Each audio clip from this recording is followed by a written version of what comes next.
Start with crescent rolls. I hate breaking these open. Beautiful. Just unroll these, set a bowl right in the middle, add them all around the bowl and then squish them together. Now it should look like a sun. Next you'll need some beef, salt, pepper, paprika, cumin. This is beautiful. This is ready to go. Now you'll need some cheese. This one rocks. Add it to this outer rim. We're giving the bowl a cheese hug. Time for your beef. Layer that in. Boop. Now top that with some more cheese. Go all the way around. And now you can take this out. Now just fold over your crescent rolls and pinch them down. All right, here we go. Stick this in the oven at 375. While that's cooking, get some eggs, the white eggs. Now lower in some eggs. Perfect timing, baby. Looks delicious. All right, now I'm flipping this onto a cake dish.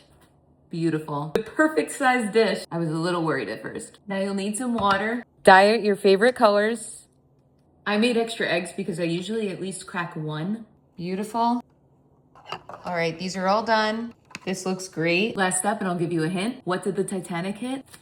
An iceberg. Get your lettuce. I never eat the first leaf. That's just me. I'm chopping this into slices, nice and thin. Now add your lettuce in the middle. Actually, it's not lettuce anymore, it's shreddis. You want it kind of overflowing. And now we're placing our Easter eggs right inside. This is such a cute little appetizer. There we go. Boop. We'll do one more yellow. How cute is this little egg nest? Kind of looks like the top of an Easter basket too. I am obsessed. Obviously he needs to be here.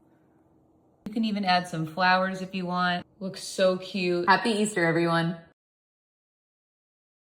All right, now welcome to my bonus tips and tricks section here. Number one, you can use any egg dyeing method. If you have one of those egg dyeing kits, they're super cheap at the store. You can go ahead and use one of those. I have so much food coloring, so I figured I might as well use that. For this recipe, I was going for a really simple cheeseburger-esque kind of vibe. I just wanted something that wouldn't compete with all the classics that I know are gonna be on the dinner table at Easter and do something a little bit different. But if you wanna stick to the classics or you wanna do something else in here, obviously go for it. As far as the crescent rolls are concerned, when you are arranging these, make sure you really press them in together when they're overlapping. That way it doesn't break apart in the oven. And you also want to leave a tiny, tiny little lip at the thickest section in the inner circle so that when you bring your dough forward and you smush that in, there's something to stick it to. If you bring all your toppings all the way to the rim, there will be nothing for that to stick to when you flip it over. So in case that was hard to see, I wanted to mention that here. I would definitely classify this as a kid-friendly recipe. Who doesn't like beef and cheese? On a difficulty scale, I would rate this a 1 out of 10. Highly achievable.